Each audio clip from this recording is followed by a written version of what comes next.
Has anybody ever, have you guys had Donair before? It's literally the best thing I've ever eaten in my life. So sorry, I haven't eaten lunch all day and now I'm recording a video. So alright, so a few days ago we had the Apple Watch Series 8 and the iPhone 14 and 14 Pro come out. Not the Plus model of the 14.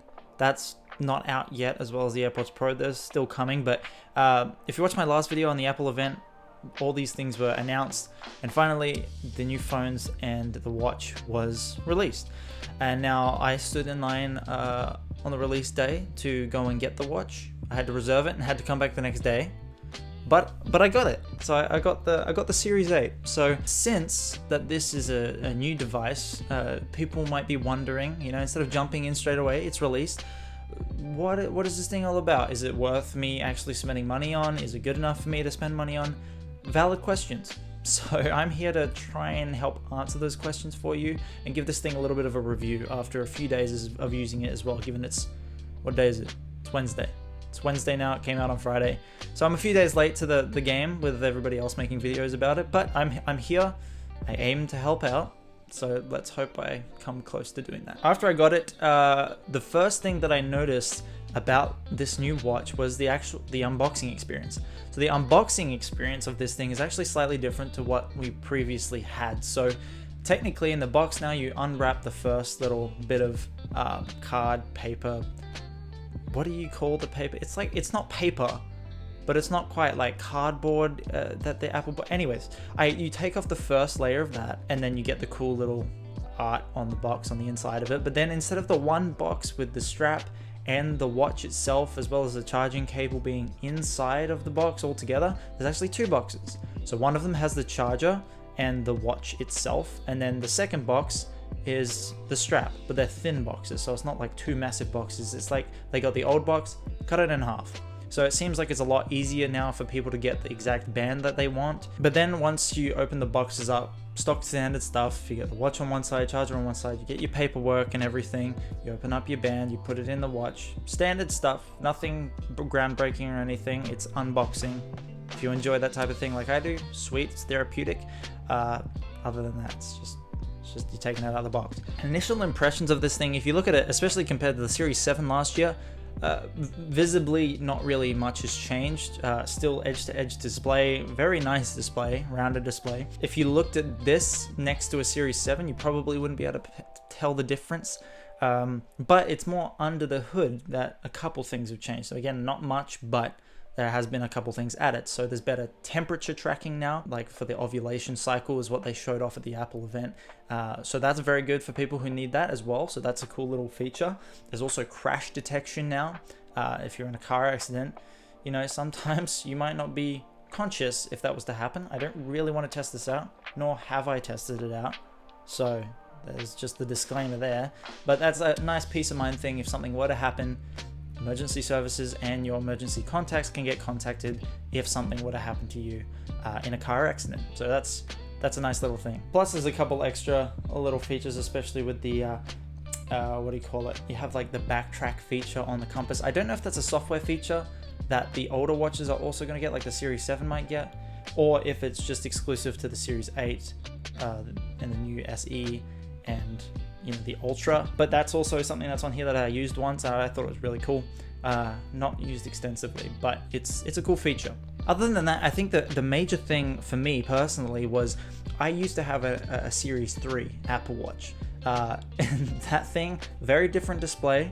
It's pretty old now. Again, this year WatchOS 9 isn't actually available in the Series 3 anymore, so it's not supported with the new updates anymore. But for me, going from a Series 3 to a Series 8 is definitely a much bigger improvement than going to from a Series 7 to a Series 8, because you're not getting much more there. Like for me, the biggest differences with upgrading from the Series 3 is the different display. It's a rounded display, edge to edge, whereas the Series 3 had a squared off display.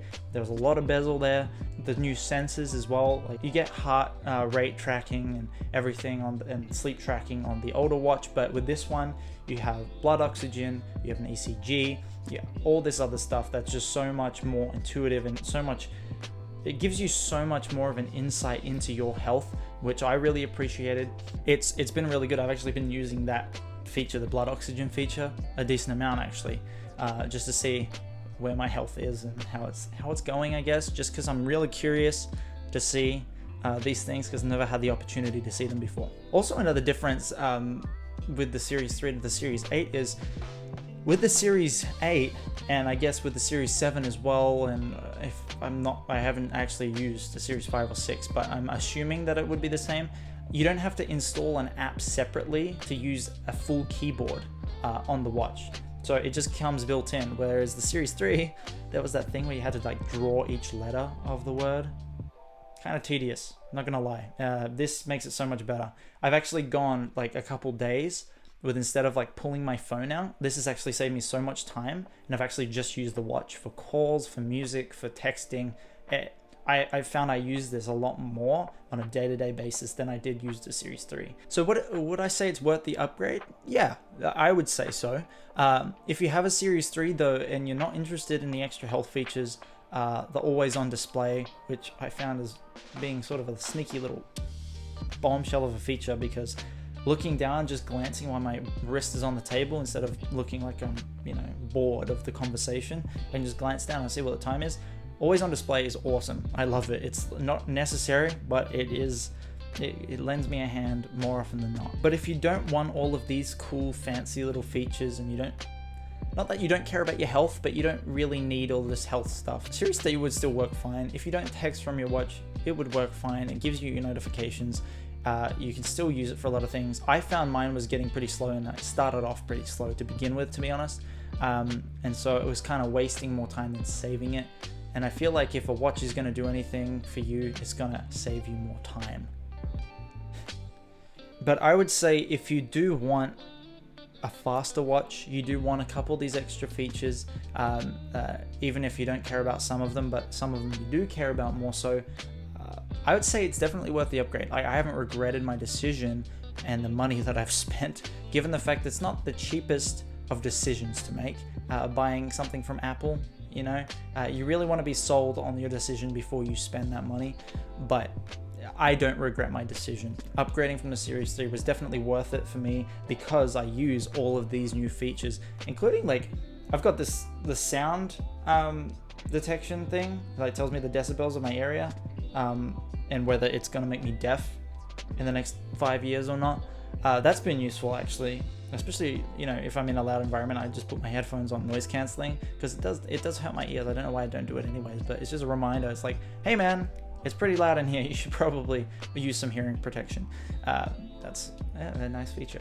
But as much as I say it's worth the upgrade, especially seeing as the Series 3 isn't supported anymore, they also have the second Apple Watch SE that also launched along with this watch. So which one should you get, to be honest? Well, the SE is probably the best value when it comes to an Apple Watch now, because the majority of people are just going to buy the SE.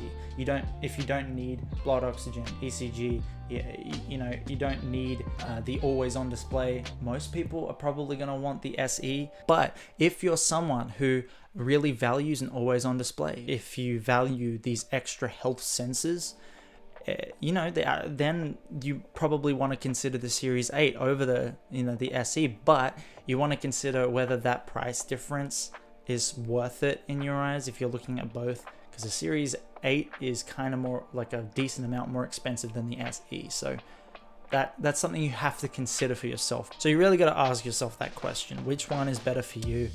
Do your research. It's important not to waste money too, even though it might be a good investment. So my final thoughts are the Series 8 this year isn't a major game-changing improvement to the Series 7 of last year. There's a couple nice features, but again, every year there's a new upgrade that comes out, and every year it's not really something that personally I think people should do of upgrading the next year. Like every single year you're upgrading, you're not really getting much more. You're just spending a lot of money for one or two extra features. So if you have the Series 7, probably don't get the Series 8. Like it only has a couple extra things that really you don't really want to spend that much more money on for just a couple extra things.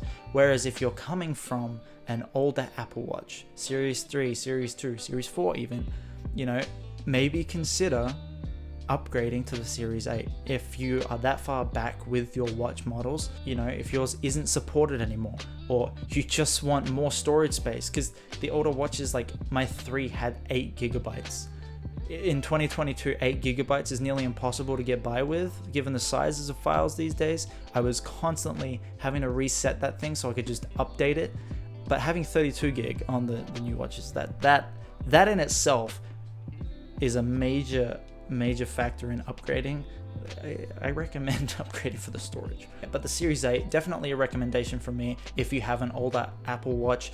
If you guys like this video, please let me know. Please let me know what you think of the Series 8 if you have it. If you don't have it, let me know what you think of it anyways. If you've bought an Apple Watch Series 8, let me know your recommendations. Would you recommend it to someone else? Would you not?